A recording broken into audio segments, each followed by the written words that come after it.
Well, we'll go ahead and get started. The title of this presentation is Reduce, Reuse, Recycle, Simple Strategies to Get the Most Out of Your Content. And if you were in Georgia Joseph's session this morning from 5Q, she gave a really in-depth look at good web content from an SEO standpoint, very technically good content. That's not the purpose of this session. We're going to look more at stories. We're going to look at what content people enjoy looking at and sharing. And so this reduce, reuse, recycle model is one that I've come up with and that I've used a little bit here and there in the work that I've done at Moody Radio. I'll tell you a little bit about myself. My name is Chris Burdick. I'm a web marketing specialist at Moody Radio. And that's a very vague title that fits the job that I do. As many of you probably do, if you do digital work for a ministry, you don't really do one thing, you do 12 things. And so I live in Chicago with my beautiful wife, Caitlin, who's pictured there with me. That photo is from our 6-month anniversary dinner. That was about a month and a half ago, so we've been married a little under a year. And hoping I can catch my flight so I can get home to see her. I have a Bachelor of Arts in Communications from Moody Bible Institute, a great degree that focuses not only on good communication skills, but also on Bible and theology, and something that really pushed me into the position that I'm in now with doing digital marketing for Moody Radio. But if I just gave you the stats on who I am, it wouldn't be true to the presentation that I'm about to give. So I'll tell you a little bit about my story, how I ended up where I am today. We'll start a few years ago when I started as a student at Moody. I attended Moody Bible Institute intending to be a youth ministry major. I had a youth pastor in high school who was very influential in my life, and I wanted to be just like him. So Moody was the place to go. My sister had graduated from Moody. I was familiar with the campus. I loved the city of Chicago. It was far enough from home in Indianapolis that I didn't have to go home, but close enough that I still could if I wanted to. And so I embarked on my time at Moody, and I was going to go be a youth pastor. I thought that was a pretty awesome thing to do. Well, within the first semester of my time at Moody, I started to realize that there was a lot more to life than high school. High school was a very small piece, and while it was significant for me for the 4 years that I was in it, that faded quickly. And so I sensed God just kind of moving my passions in another direction. So it sent me into a time of, okay, now what's next? And communications came up. Moody has a great communications program, something I hadn't even considered. And yet it was through a speech communications professor and a research writing professor, two of the classes that most college students absolutely hate. I loved both professors, I loved both courses, and I was persuaded by them to join the communications department. So I studied a degree in journalism. I thought, this would be great. I'm going to go write news for Christians. Not knowing who for whom or what I was going to do, what I was going to write about, I just knew I liked writing, and journalism seemed like a fun thing to do. Well, as you may know, journalism is not exactly the easiest field to get into, and especially currently in the model of journalism that's in the world today. You can't just be a writer. You have to be a million other things as well. So I graduated from Moody, and the first opportunity that presented itself was to go work and do social media for Moody Radio. I had never done social media before. It wasn't something I was particularly interested in doing, but I knew how to. I had a Facebook page, I had a Twitter account, and I knew how to use them, and I knew what I liked. And I was a decent writer, and that was good enough for Moody Radio. So they brought me on part-time to do social media. And at that time, I walked into social media, and we had, this was about 3 years ago, and social media, as far as organizations sort of taking control of it, was still a fairly new thing. And so we had all of our radio stations, all of our radio programs had their own Facebook pages, had their own Twitter pages, and they were all doing their own thing. Some of them really well, some of them not so well, and so my job was to come in and sort of pull it all together to say, how can we make this work for everybody? How can we be consistent and yet unique? And in that, I started to develop some ideas about what makes good content. Content that's easy to be shared and that's interesting on social media. And really what that boiled down to was stories. People love stories. And so after about 6 months in that position, I moved into the position that I'm in currently, which is overseeing websites for Moody Radio, web content. And the great thing about starting in social and then moving to web content is that now I have a mindset to design web content that's shareable in social media, something that people want to engage with. And for a radio network, that's important. It's important that people engage with our stuff, that they share it, that they come back. It's all about the communication back and forth between us. So that's where this presentation is birthed out of, is starting with a groundwork of social media and an understanding of what people enjoy in that realm, and then taking the various pieces of content that we have around our organization that's sometimes hiding in the dark corners. We get these stories that just come to us, and then sometimes they just get buried in the drawer. How do we take those stories and we tell them to as many people as possible with the longest lifespan as possible? So this is what we think it's going to be like. When we're going on vacation, we're ready for the white sand beaches. We think it's going to be perfect. It's going to be glorious. We're going to have the place all to ourselves. And this is what it really looks like. This can still be a successful vacation, depending on your personality type, I'll say. But in social media, we're competing with a lot of different people around us. We think it's going to be perfect. We think we have our space. We have our brand.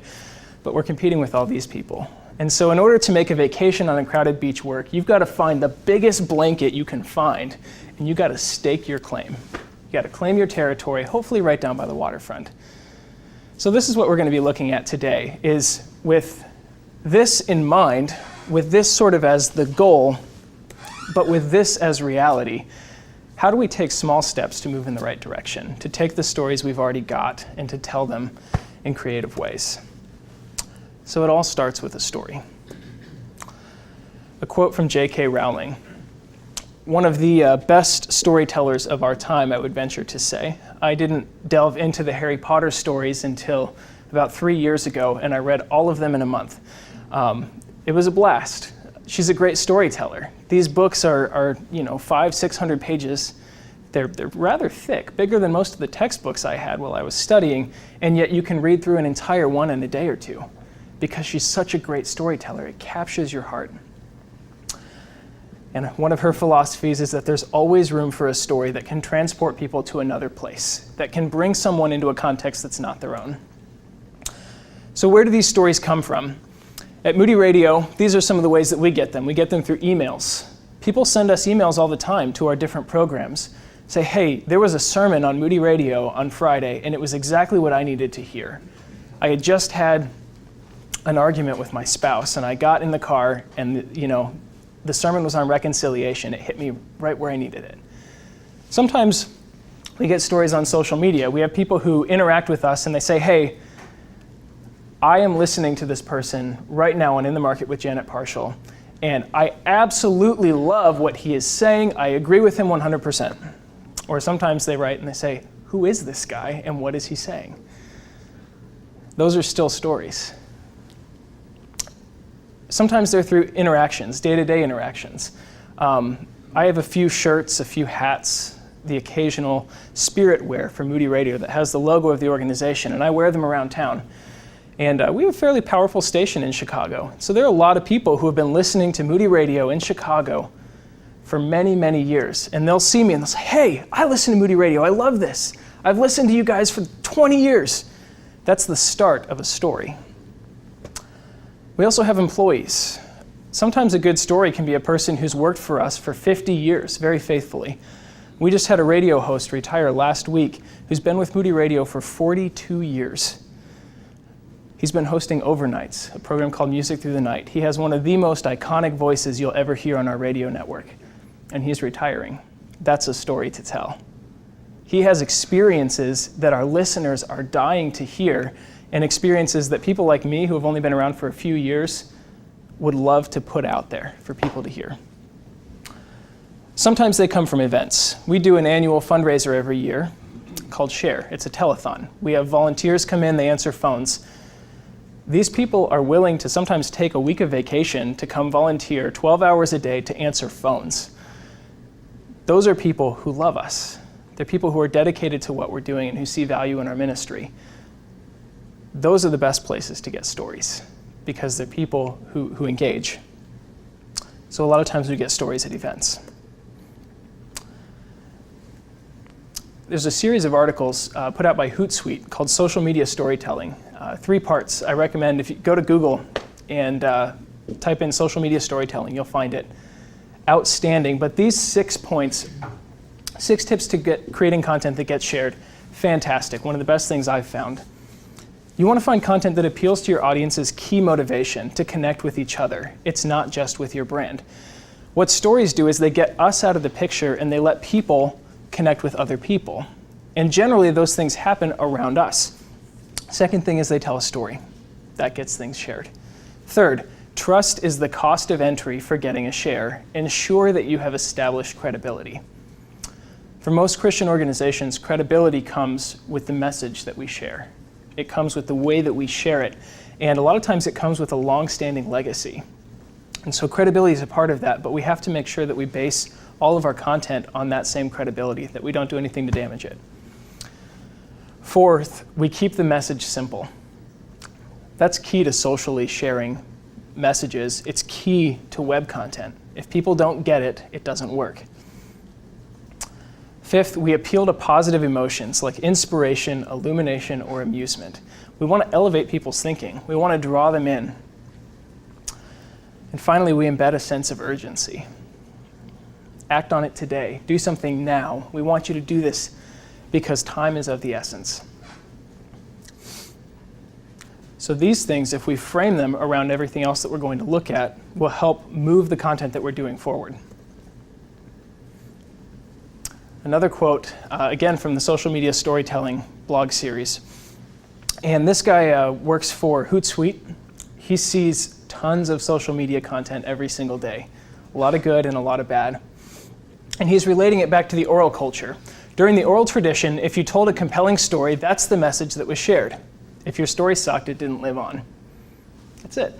If it didn't work, it just fell flat. In the broadcast era, it was the battle of the richest. The network television programs, the people who could sell advertising, they're the ones who could get their message out. If you spent enough dollars, you could get your message out to the masses regardless of the quality. Anyone who has been involved in social media recognizes that we're back to the survival of the fittest era. The Twitter sphere or Facebookers will decide whether it's a compelling message. That's why our stories not only have to be told, we can't just sort of leave them behind. We have to tell interesting stories, and we have to tell them in a way that are going to bring people to engage with us. Finally, Mark McKinnon, in an article called Twitter Jumped the Shark this week. This was back in 2009. Twitter was still just sort of getting its hooks in our culture. And this guy's a political strategist. And he talked about a certain politician who had jumped on Twitter that week. And he said, all right, if this guy's on, Twitter is officially not cool anymore. Once these guys have caught on, it's not going to be good anymore. He said, it's just madness. First email, then instant message, then MySpace, then Facebook, then LinkedIn, then Twitter. It's not enough anymore to just do it. Now we have to tell everyone we are doing it, when we are doing it, where we are doing it, and why we are doing it. A large piece of this article is satire. He's criticizing sort of the current environment, but he's spot on with this. We can't just do things anymore. We have to make sure people know what we're doing. As an organization, at Moody Radio, we're a listener-supported radio station. Most of our ministries rely on, in large part, donations. As churches, we rely on the congregation to support the efforts that we're behind. So it doesn't count that we're doing things. People have to know that we're doing them, and they have to know why and how and when. They want to be connected with what we're doing. They want to feel a part of our organization. So what are these strategies? I'm going to talk about and propose that we ask 3 simple questions whenever we come across a story. The first one is reduce. What's the essence of the story? What can we boil it down to? The second is reuse. Who needs to hear the story? Can we tell this in multiple places? Just because it came in one way doesn't mean we can't send it out another way. And then recycle. Can I tell it differently for another audience? Can I take an email and turn it into a video? Can I take a conversation I had and turn it into a blog post? How can we recycle content to create great web content? So first, reduce. What's the essence of the story? As an example for this, I want to share with you guys a story about my friend Nan. Nan is a missionary with the Navigators. She lives in the uptown neighborhood of Chicago. And Nan's primary ministry is working with women who have formerly been homeless and are now in transitional housing. And her job is to disciple them, to build relationships with them. She does Bible studies, she does one-on-one counseling. She also works with younger navigators missionaries, and she mentors them in their walks with Christ. Nan isn't your typical stand up on a soapbox and preach to people missionary. Her sphere of influence is a handful of people. But Nan invests herself very heavily in each of these people. So Nan writes incredible prayer letters, things that bring us closer to her ministry. And I'll show you a screenshot here in a moment. They're not the prettiest newsletters. There are a lot of ways that we can improve what Nan's doing. And Nan and I are actually working together to help move her into a different email platform. But Nan tells great stories. She doesn't try to tell us everything that happened in that week or that month. I used to go on mission trips and send report letters when I would come home back in high school and even sometimes in college. And I'd write a 6-page letter detailing everything that had happened while I was in China with the men's choir. No one read the letter, except maybe my grandmother. And it just doesn't work. There's too much involved there. What people want to hear is the one story. They want to hear that moment of epiphany. They want to hear that one moment of connection.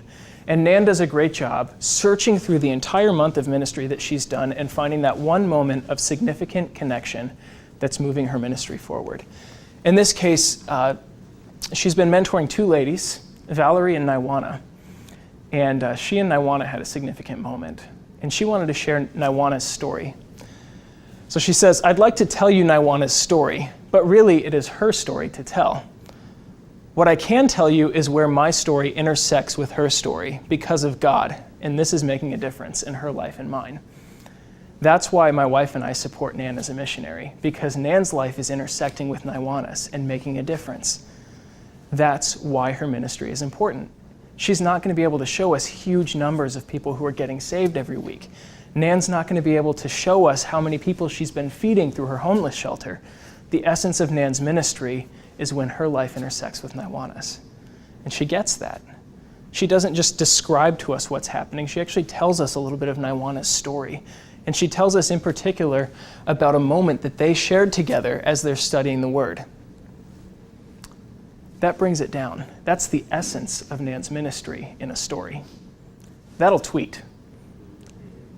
The essence of a good story is if it'll tweet. And a lot of times we don't have good tweets because we don't really know what the essence of the content is. So we reduce. We find the essence of the story. Great.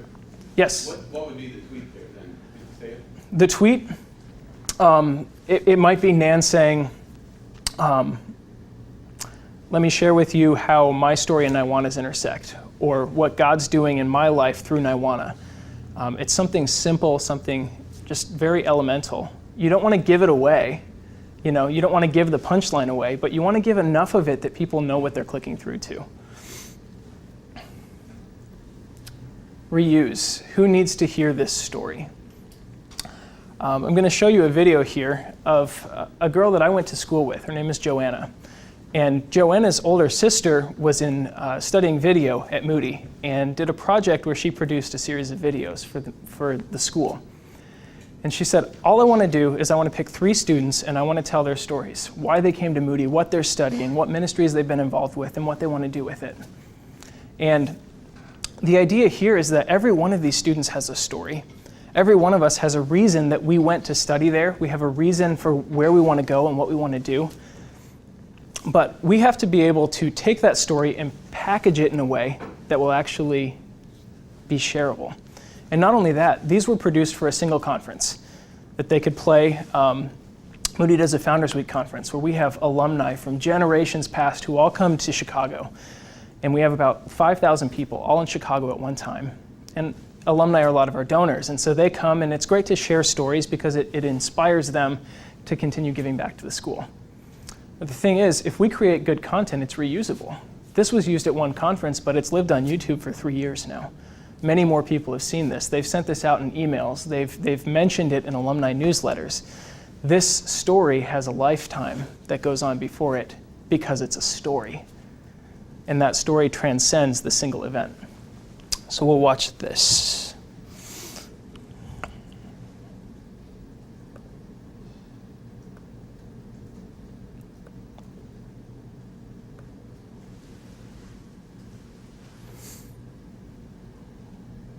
Good and upright is the Lord. He leads the humble in what is right and teaches the humble his way. All the paths of the Lord are steadfast love and faithfulness for those who keep his covenant and his testimonies.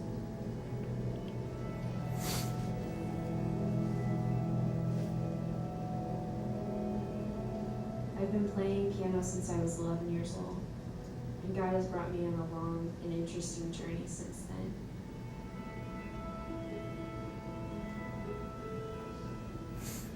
There is nothing that brings me greater joy than leading people before the throne of God in worship and in song by playing piano and singing and also writing music. This is a passion that God has given me and grown in my heart since coming to Moody Bible Institute. From playing on an old upright piano at a nursing home to practicing on a baby grand here at school, I have learned that the heart of worship is not about the external, but the internal. Worship is about being an instrument that brings people to see God.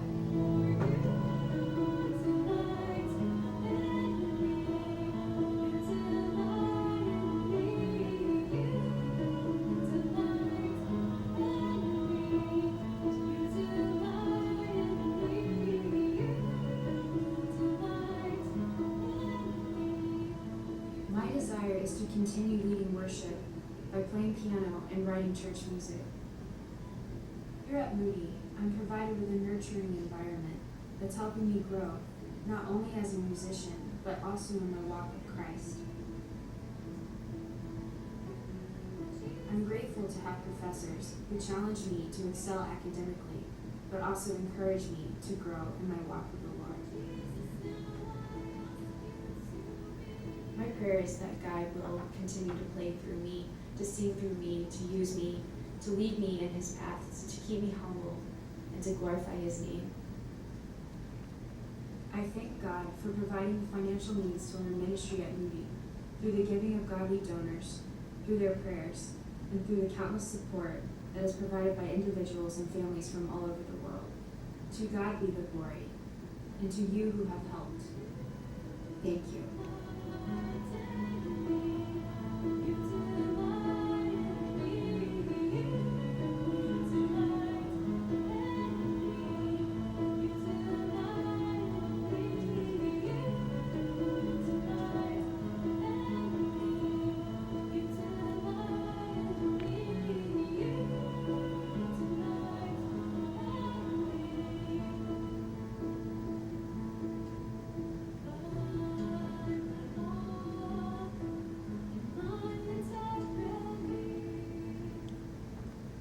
Our path in life isn't always mapped out for us, and we don't know all the ways where we're going sometimes. But God's word says that it is a lamp to our feet and a light to our path. And I'm confident that God will continue showing me where he's taking me, and it's beyond my wildest dreams.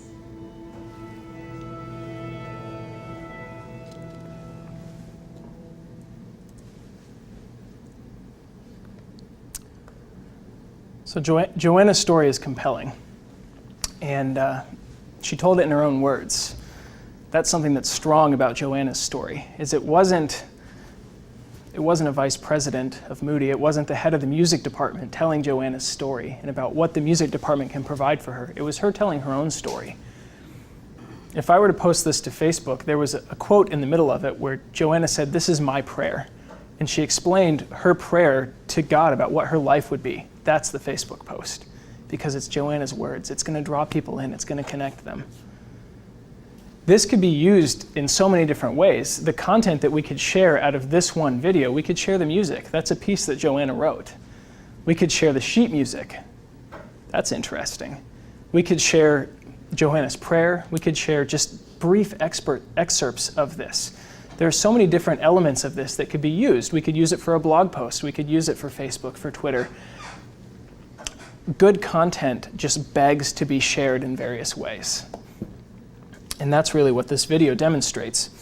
So then we come to the third question, and that is recycle. How can I tell it differently for another audience?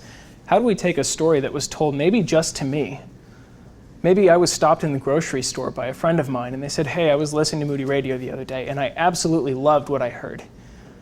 Or, hey, we have our station manager travels and preaches at churches all the time.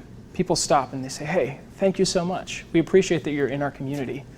Our organization is leading an effort of leaders in Chicago to pray for the violence in the city. That's something incredible. God's making a difference there, but if we don't tell the story, it doesn't matter. It matters to us, and it matters that things are happening, but unless people know what's going on, they can't be involved. They can't get connected. So we recycle. This is a neat opportunity. This is during our annual Share Telethon earlier this year.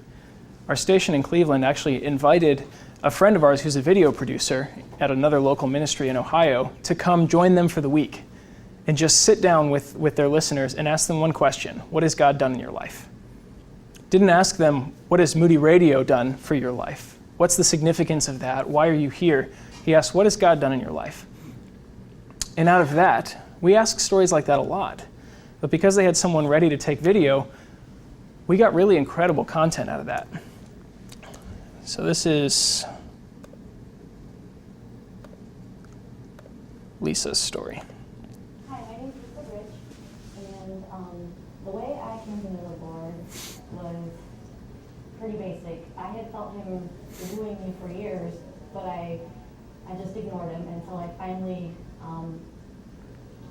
met some pretty amazing people who showed me what it was like to be a Christian and influenced me to realize that there was a different way. I was brought up in the church, but I never understood what it meant to have a relationship with God until I started going to my church that I'm at now, and then I started listening to Moody, and it made it real. It made sense to me. I never got it before that, and that was huge. My now husband was actually the first person who showed me what it was like to be a Christian every day and to live out that life. And Moody has just helped me stay on that path. I've been so blessed, and I just so grateful that I found the station and that I'm able to be a part of Share and I'm able to help out and give back. All right. So we hear stories like that every year when our listeners come and join us. They volunteer. But it takes the foresight, to actually plan to have someone there to capture those stories. This could easily have been done on an iPhone. We had a video producer who had a high-quality camera and a Mac, and this could just as easily be done on an iPhone because the importance of it is not the production quality, it's the story. And we can strip the audio out of that and we can use it on the radio. We can take Lisa's story, we can tell it in many different ways. The thing is, we just have to start looking. We've been doing this same fundraiser for decades. We've had these listeners telling us these stories for decades, and it wasn't until this year that we thought to put a camera in front of them. It's all about recycling these stories, telling them to different audiences, putting them in front of people. Because this was one of the most successful things we could have done. This is during a giving campaign. We can't really ask people to give money on Facebook.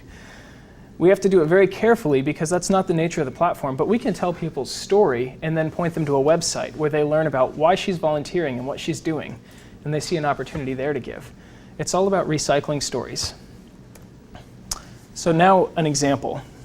I want to point to a campaign that we've done at Moody Radio, something that we've done a little bit of storytelling to, and then I'd like to have a little bit of discussion in this room about ways that we might be able to use the pieces from this campaign to tell the story better. So Global Partners Training. Over 2 different years, Moody Radio did a campaign to raise money to replace equipment and to do training overseas. It's part of a global initiative that we have at our organization. That we have really outstanding trained professionals who do media and radio, and we want to send them to places that don't have that. So we've had the opportunity to do training in Sofia, Bulgaria, and Accra, Ghana. We actually have a team in Ghana this week. Our listeners have given faithfully, sacrificially, have donated their money to help make this happen. we have a responsibility then to tell them what's going on, to tell them how their money was put to use, the value, the benefit of this, the return on their investment. So here's a little bit of the timeline of this project. It started in October 2011 with a campaign called Operation Next. And this was planned to be a 2-part campaign. In 2 days, we raised $2 million because people sensed an urgency to see this message go out, to see this training happen, and to see that part of this was that we were replacing outdated equipment at our stations. They didn't want their radio station to go off the air. So we raised some money there. Not long after that, well, a year after, but not long in terms of planning a conference, we sent a group to Sofia, Bulgaria. There were 115 people from all over Eastern Europe who came to get training. Many of these people are the only Christians in their town. They're the only Christian broadcasters in their country. These 115 are it in all of Eastern Europe, or are a large portion of the people who are there. Many of them are facing persecution. And so for them to be able to come to a place that's close by in Sofia, Bulgaria, and to gain training, really state-of-the-art training in how to do Christian broadcasting well, this is a really great opportunity, something our listeners need to know that we're doing. Not long after that, about 6 months later, we sent a team to Accra, Ghana. I had the opportunity to be a part of this trip. Me and 15 of my colleagues, as well as a few people from other ministry organizations, flew to Ghana, and there were 220 people from 13 different West African countries who came into one place. Most of these people are running radio stations, but have never had any formal training. Everything that they're doing is just sitting down at the board and making it happen. And we have an opportunity to bring seasoned broadcasters to teach them how to do an interview, how to collect audio, how to use social media, how to use web. I got to do some of this same stuff when I was in Ghana. And they came away with these great experiences. They came away with outstanding pieces of media that they could go back and use. Another great opportunity. But if our listeners don't know what's going on, they don't know that we're putting their money to the use that it was intended to. So then we come to October of last year, and we did phase 2 of this campaign. It's like, hey, you did it once, let's do it again. And so we raised $2 million in 2 more days. Unfortunately, we didn't do a great job of telling them what their money had already been put to good use. And so we had a lot of questions. Why? Why are you asking for more money? What have you done with the money we've already done? And it wasn't a big issue. We were able to use those 2 days while we were raising money to tell some of these stories. But it would have been a lot more effective if we had opened that campaign, if we had started that second round of fundraising to say, hey, this is what we've already done with the money you gave us. Would you join us again? We can sort of bring it full circle and invite people who have already participated to be a bigger part again. We currently have a team right now in Ghana, and we've got another 15 people from Moody Radio and people from other organizations doing all kinds of media training. It's another great opportunity, and they're going to collect media, and we're going to find out ways that we can tell the story better this time than we did last time. We're going back to Eastern Europe this fall, and then hoping to go back to Ghana again next year. Great opportunities to have an ongoing relationship with people. And we really want our constituents, our supporters, our listeners to know that they're a part of this too. So how have we told this story? First time, while they were in Sofia, Bulgaria, we got a brief video that was sent back by one of our staffers.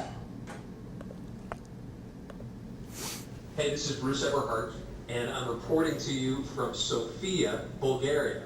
And we are at the Global Partners Training Conference, and there's about 11 presenters here, a bunch of people from Moody. We've got our NRB folks here, as well as In Touch Ministry. Oh. Well, I lost it apparently. Let me try again.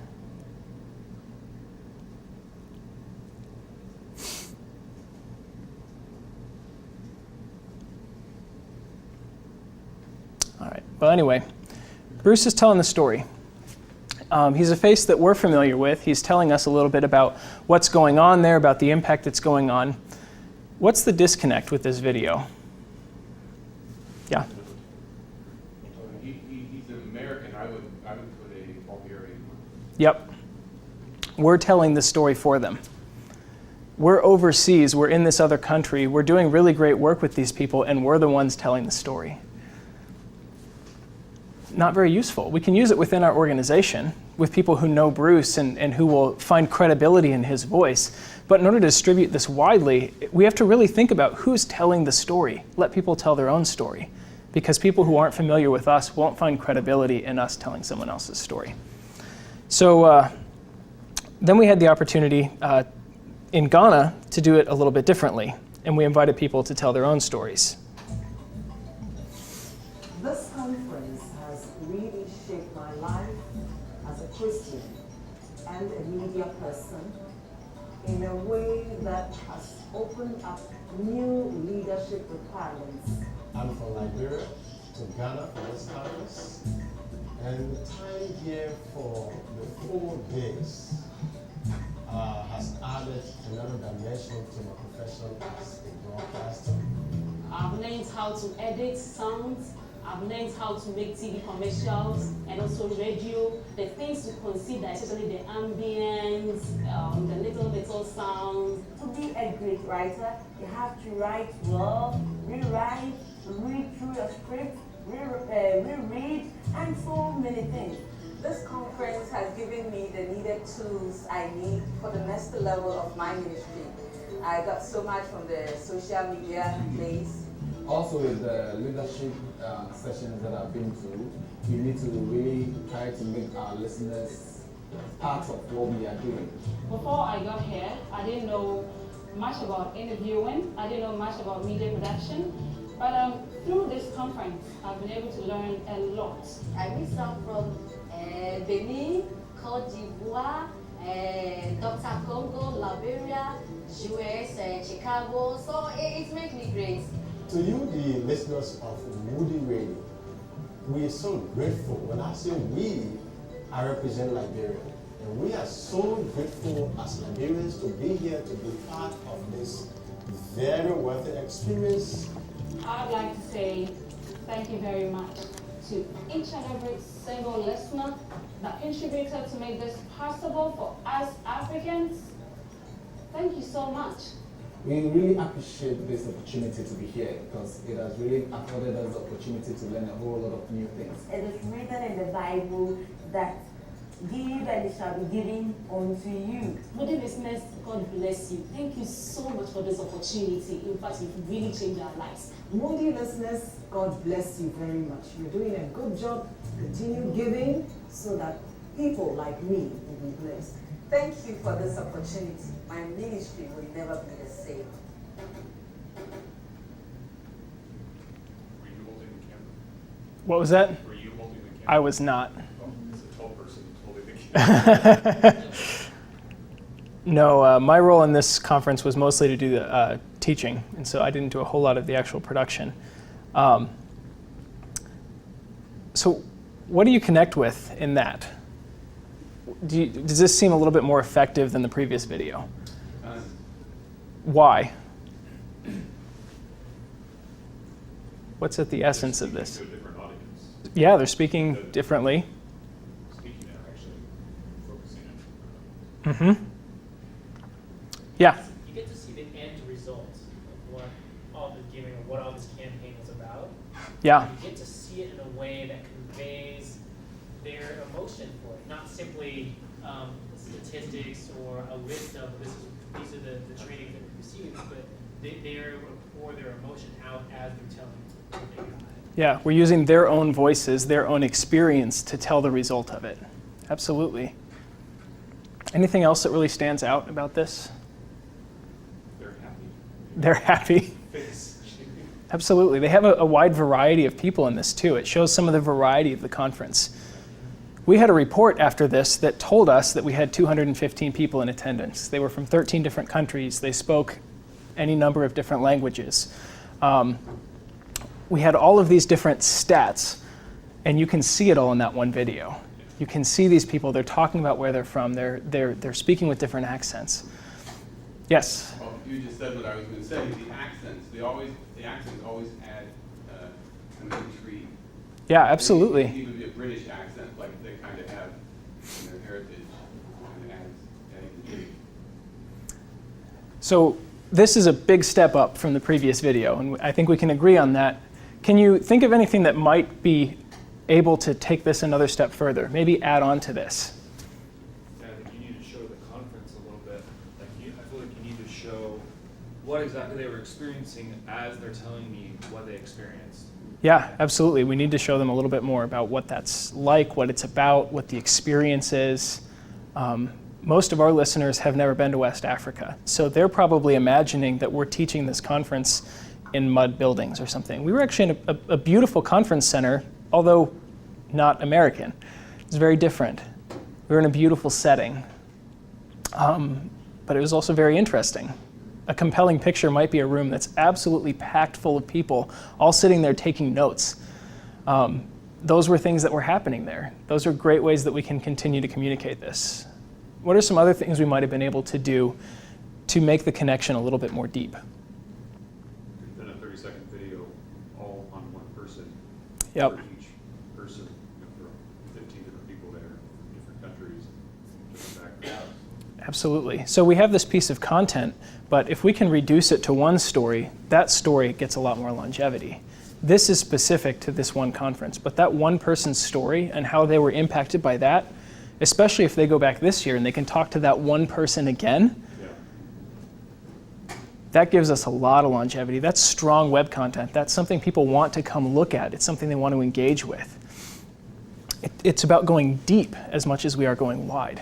This video gives us the ability to kind of cover everything. Just a quick thank you. We love that. But we're not really telling people what it was and why they're doing it. Yeah?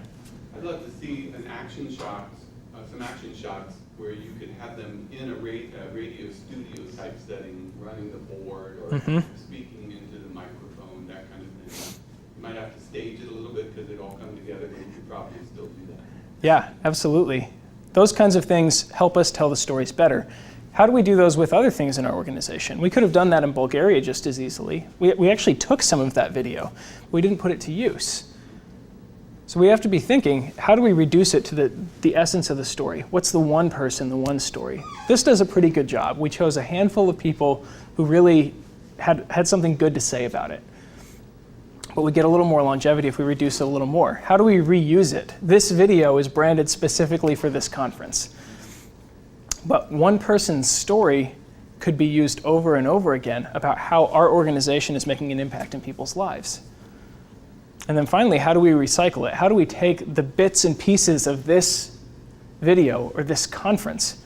How do we take the audio that they produced? They actually went, one of the days at this conference, there were some men who were laying a new brick tarmac out in front of the conference center, sort of doing pavers for a new driveway. They went out and they interviewed one of the guys who was laying bricks.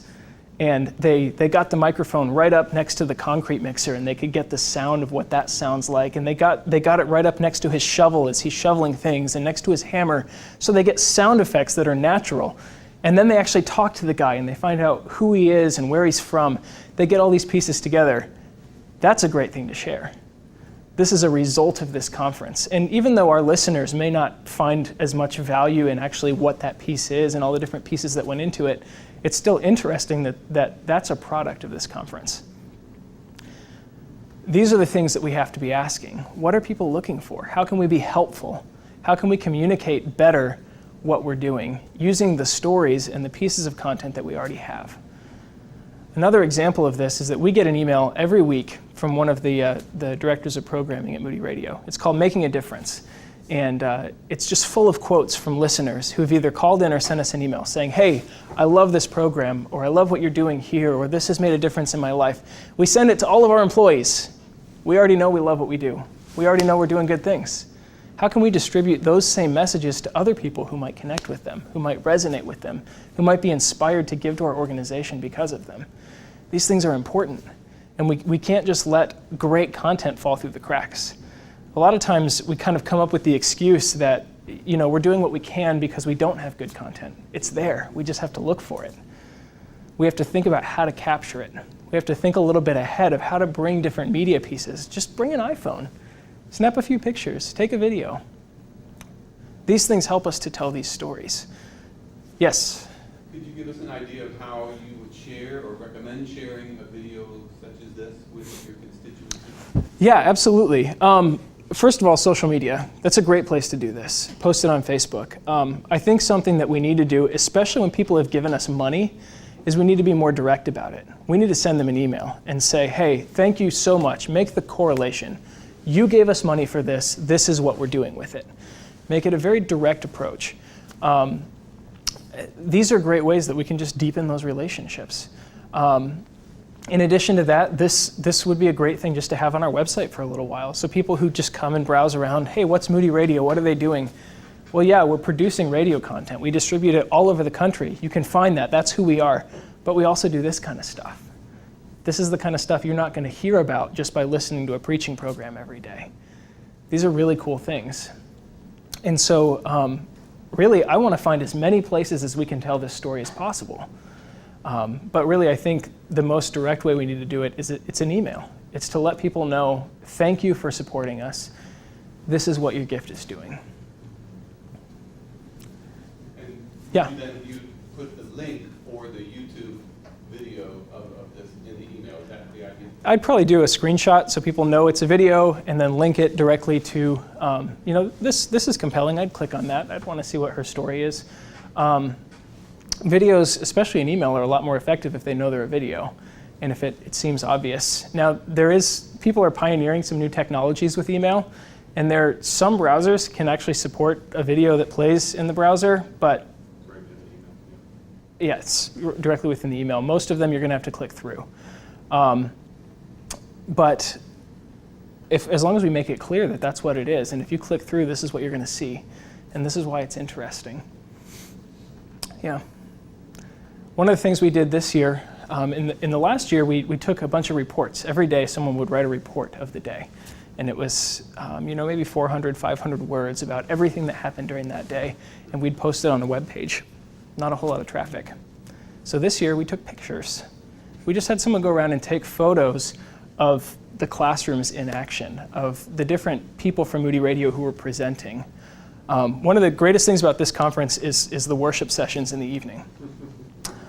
Tell you what, Africans know how to worship. They're dancing, they're singing, and one of the guys from Moody Radio went and he's preaching every evening during these sessions, and these people are responding to his preaching.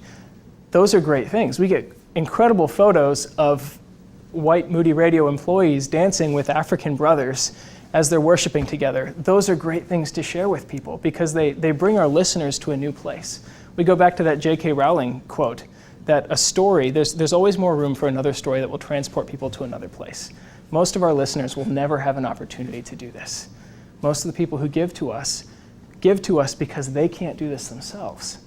So if we can transport them there and make them a part of that experience, we not only deepen our relationship with them, but we enrich their experience. So that's one way that we're learning. It's actually a lot less effort to post a series of photos on Facebook than it is to build a web page with a whole summary about what's going on that day. And as long as we put some good captions on there, who this person is, what they're doing, and how they're interacting with people, that's really effective.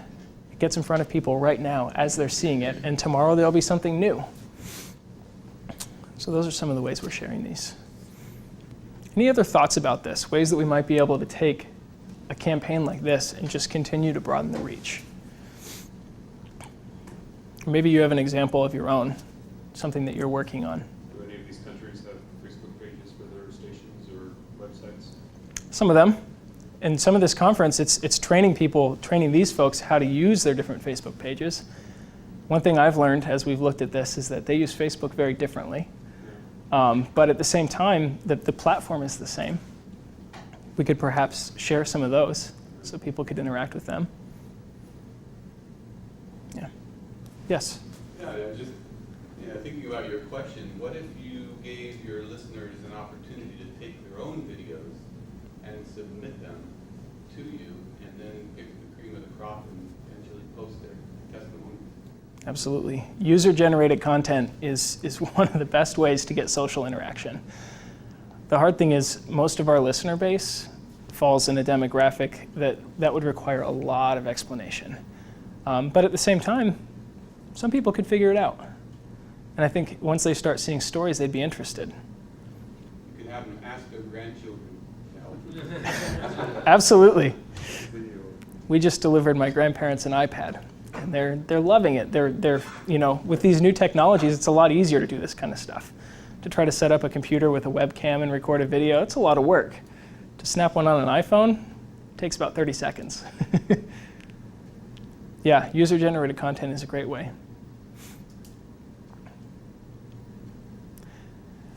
All right. So what do we do right? We've already talked about this some. This second video, we're telling people stories, but we're letting them speak for themselves. We're letting them say thank you, instead of us saying thank you for letting us go talk to them. These things just deepen our connections. What can we do to improve? There are a lot of things we could do to improve. And that's the whole thing about this. It's all about incremental steps. We can't just be awesome overnight. That requires a lot more manpower than we have to afford. And so we think about, what's the next thing I can do? What's the next piece that I can create? What's the next story I can tell? And we take the stories we already have and we think, all right, I've shown this to an audience of maybe 20 people or an email list of 600 people, but I have an audience, a potential audience of so much more. How do I get it in front of the next group of people? We have the benefit sometimes of being able to talk about these things on the air. If we talk about it on the air, then we get a bunch of listeners who go to our website to look at it. That's another way we can get longevity out of this content. But we have to find ways to sort of bubble these things up. So as you're looking around your organization, as you're digging for these stories and trying to find the things that are slipping through the cracks, sometimes it's great just to look at the things that we've already found, the things we've already said, the stories we've already told, and find out who we can tell them to again. And then what are the limitations of our communication?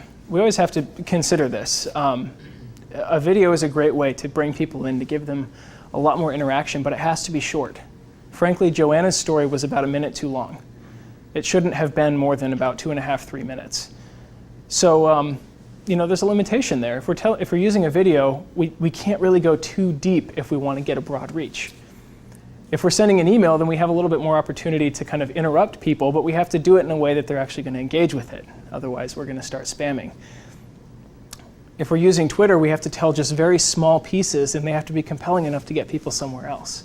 There's always limitations to this. But if we consider these things, then we can still give these stories a pretty broad reach. So why all this effort?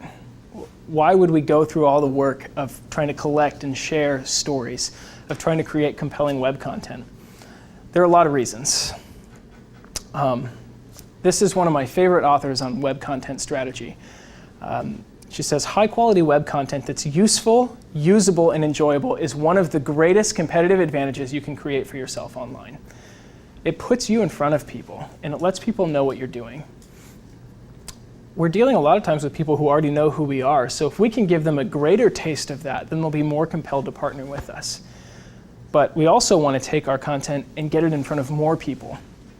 And I would encourage you, if you're interested in learning more about web content strategy and how to do this, Christina Halverson wrote a book called Content Strategy for the Web.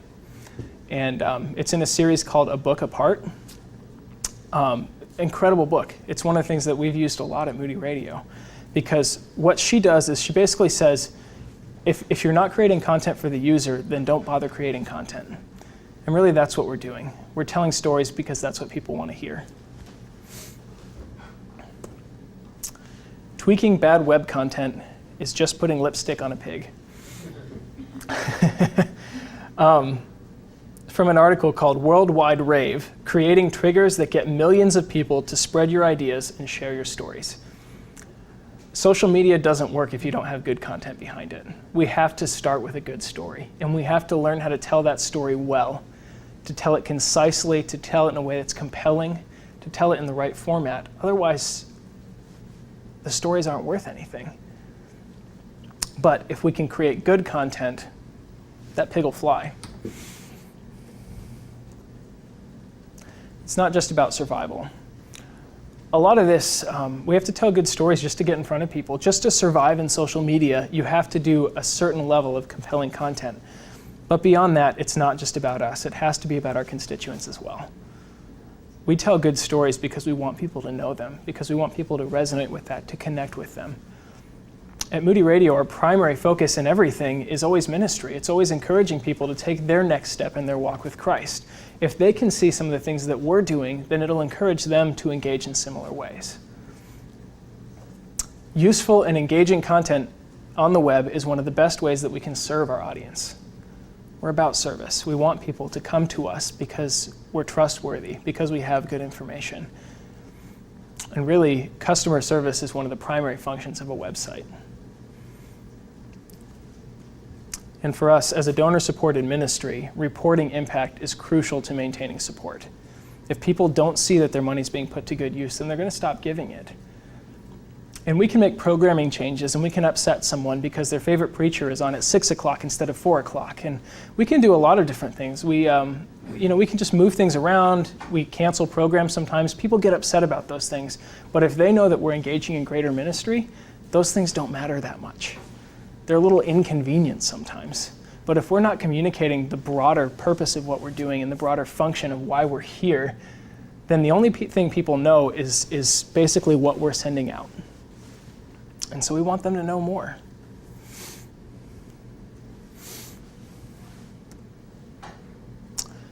So can I ask, do you have any questions about this? Do you have any thoughts for discussion?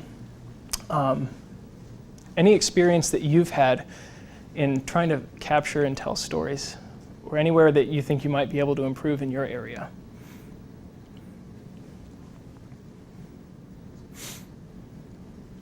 I have the privilege of being on a larger team. So we sit in a conference room and we talk about these things. I can't come up with these ideas on my own. Did you have a thought? Yeah, I was sorry, I didn't want to interrupt you. But yeah, so what we do is we're actually following a class on campus. Okay. And telling the students stories of their experience of the class. So kind of making a narrative. So when the online students see the content, they see the students experiencing and engaging in the class and seeing what the story is behind them. And so what we're doing right now is doing student profiles where we ask them, like, tell us about your life, where did you grow up, what has your experience with the class been, and so then as the student goes through the class, then we can incorporate and focus more on those stories when we're, if a student brings up a story in class, then they already have, the audience already has a background story for it, and so I think for us now is kind of learning how to ask the right questions when we're in interviews and how to focus on that when we're in the midst of so many things being or coming up in class that we don't know how to make that focus and don't want to look at just the charismatic kids, but also look at the quiet ones in the back and try to figure out how to pull those things. So yeah, I guess I don't know if you have any suggestions of how maybe to guide that and how you sift through a lot of content that may come up, but versus one of the best ways we identify stories is we find the ones that resonate with us. We get a lot of emails, we get a lot of phone calls, we hear a lot of stories as we're just talking with people, and so it's the story that I hear that I want to go get my coworker and say, hey, come look at this, take a look at this is really interesting. The other thing is, like you're saying, you don't want to tell all the same story. You don't want to find all the charismatic kids and tell all of their stories. You want to find a variety because people connect with different things. One of the biggest things that I've learned in working with radio people, one of the joys of working in a radio network when you're not a radio person is it's kind of like being in a foreign land. These people have a vocabulary, they have a knowledge. Everything that I receive to turn into web content is written in radio language, which is completely different. There's punctuation in weird places, things are bolded, names are always spelled phonetically. It takes a lot of work to clean it up into web content. But one of the joys of that is that these people are seasoned professionals who know how to get good stories. They have, a lot of times it's 54 minutes or 24 minutes on the air, and that's it. And so when they have a guest, they have to be able to ask the right question to get them to say the right thing. And one of the biggest things is not to ask exactly what you want because you'll get a very small answer. It's to think a little bit behind that, to ask just a little bit more broadly. So for instance, we saw Lisa's story from Cleveland. They asked her what God has done in her life. And we're assuming that because she's volunteering for Moody Radio, we've played a part in that and that'll come up. And if it doesn't, that's fine. We still get to tell her story, even if we're not a part of it. But in general, people are always going to be passionate about something. And so if we ask them a little bit more general question, they'll bring it back to what they're passionate about. But we get a little bit more context to that as well. Yeah, no, that totally makes sense, because I noticed that when I would ask specific questions of what is your passion, people would feel like, or kind of get confused, like, I don't really know what my passion is, but then it would come out in a completely different question. It's like, oh, well, that's your passion, isn't it? Oh, yeah, I suppose so. And so then they go on a whole thing from that point. So. Yeah. We've done a study on our team for just good job interviewing questions. And one of the best job interviewing questions that you can ask someone is just tell me about yourself, because you get so much out of that. And it tells you whether or not the person can focus enough to tell you really just what you need to hear. Some people just kind of spill their guts. And it's like, well, maybe that's not the best person to hire. But you get to hear what they're passionate about. They'll tell you what they're good at, what they're not good at, usually. And so you learn a lot more about someone if you ask a little bit more open-ended. People are always going to be drawn to what they're passionate about. Any other thoughts? Yeah. Just a question. Do you have any thoughts on if you have a really good piece of content, sharing it multiple times, like scheduling it out like 4 different times on Hootsuite over the course of a month, like in different ways? Like, is there too much you can share one piece of content? Yeah, I think it's good to share things more than once. I mean, Twitter's a flash in a pan. If you put it out there and someone doesn't see it right away or isn't scrolling back far enough to see it, it's gone.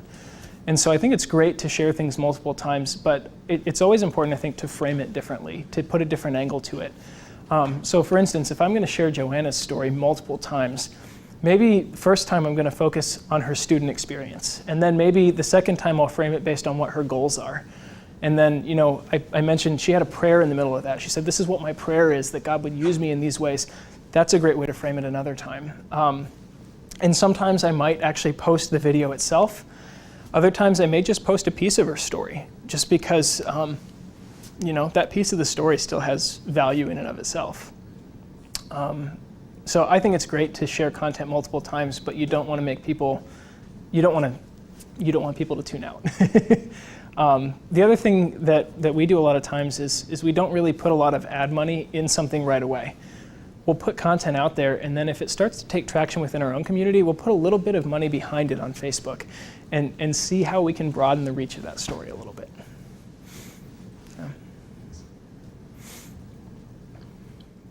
Yeah. You said you cannot ask for money on Facebook? You can. I mean, you're certainly welcome to do so. Facebook won't shut you down for doing it. It just really doesn't work. Social media is really, at its core, social.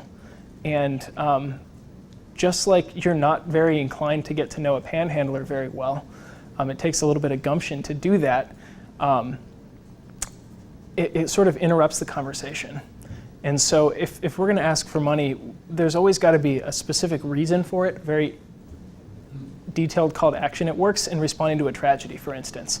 Everybody knows that something's happened. We have an opportunity for you to support it. That works on social media because you feel like you're a part of something. But just kind of asking for donations generally doesn't work. Sometimes we have to. Sometimes we're responsible to other people in our organization who really need that messaging to go out. And so we include that. But the best way is to try to frame it in a way that people feel like they're connecting with you and not like they're just giving you money. It needs to feel like a relationship and not a transaction. So we've tried a lot over the years to ask people in different ways to give money. And what we found ultimately is that it's just not that successful. The best way is to invite them to interact with us, and that's sort of another result of it.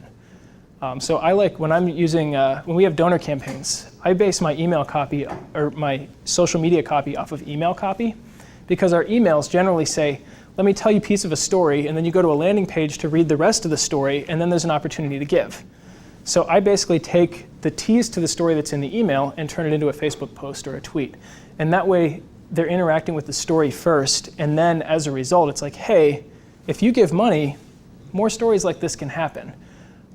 So we try to find as many ways to interact with people socially and make giving sort of the secondary thing.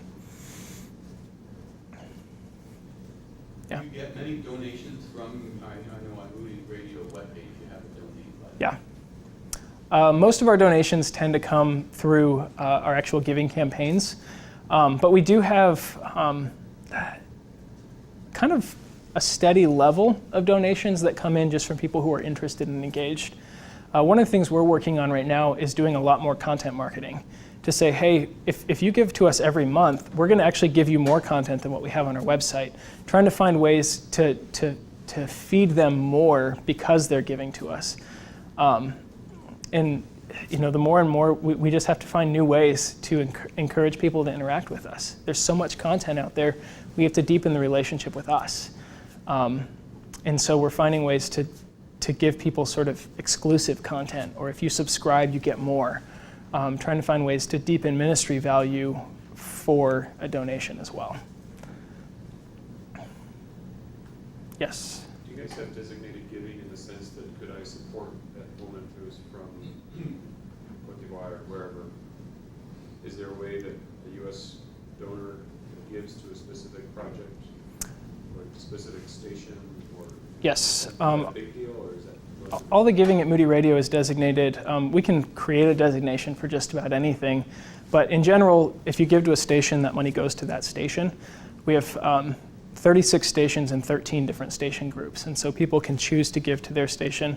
If you listen to a particular radio program, those are really the two ways people interact with us, is a station or a program. And so maybe all you listen to is Midday Connection every day at noon. If that's what you listen to, then you can give directly to Midday Connection as well. So we give people opportunities like that, and we really try to make it clear that you're supporting this, but you're also supporting a lot more. We want people to know, even though they give to one program, that we're doing more than just that one program, that we're engaged in training around the world, and that we're, So is that station responsible for communicating back to their donors? All of that is centralized, so it all comes through Chicago in our home office. Yeah. Do you customize the story based on which? It depends. A lot of our giving communication happens, we tend to use the same stories, but then we'll introduce them with different people.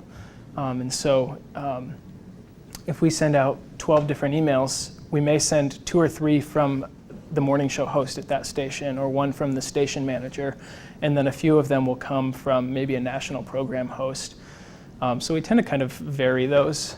Obviously, the more specific they get, there's a lot more work involved in sending that messaging out. But it's important to still have some of those connections. Yeah. Yeah. Are you finding any kind of pictures work best on things like Facebook? Yeah, in general, we've developed a content strategy at Moody Radio that our content tends to be more in the sort of encouraging realm. And so we do a lot of quotes and verses and things like that, and that's what people hear from us on the radio. It's what they expect from us on Facebook. And so we've developed a content strategy around that. And so we take quotes and prayers and verses and things like that, and we apply them on images that are compelling and are interesting and that relate. And just make, the wall photos you see all over Facebook. We do a lot of that stuff. And we feel like that really fits with who we are. I have a similar presentation that I give sometimes on just developing a social media content strategy. And I can just tell you kind of a couple of the points with that. The first one is start with why. Why are you going to do social media? And it has to come out of who you are as an organization. If your social media doesn't fit who you are, then you're going to have 2 different audiences, and it just doesn't work. So it really has to stem out of who you are. So at Moody Radio, we're about teaching people to take their next step in their walk with Christ. So everything we do comes out of that. Once you've started with why, you want to know who your audience is, and then you want to target your message to hit that audience specifically. And that takes a lot of trial and error. It takes sometimes just throwing something out and see if it sticks. It takes taking the same story and framing it in different ways and see which ways people engage with it the most. So different things like that. So those are that's the foundation of a good social media strategy, is knowing why you're doing it, who you're doing it for, and then targeting your message specifically to that. And then the 4th point in that presentation is create sticky content, which is kind of what we're talking about here, using good stories to engage people. Yeah. Well, I'd invite you guys to connect with me if you'd like. I love throwing out different ideas. One of the things that's really fueled the work that I do at Moody Radio is just interacting with people at other ministries, finding out what they're doing and how things are working. So I'm on Twitter at Seabird. You can find me on my website, and you can find me on LinkedIn. Just search Christopher Burdick. I'd love to engage with you. I'd love to answer questions. I'd love to just have an open dialogue about how we can do these things together. Because I'm a firm believer that web content, social media, any kind of storytelling has to be done in a community. And a lot of times it feels very lonely to be in a position where you're the person who has to create and distribute this. But there are a lot of people like you just in other places. So please feel free to reach out. And with that, we'll call it a day. Biola University offers a variety of biblically centered degree programs, ranging from business to ministry to the arts and sciences. Visit biola.edu to find out how Biola could make a difference in your life.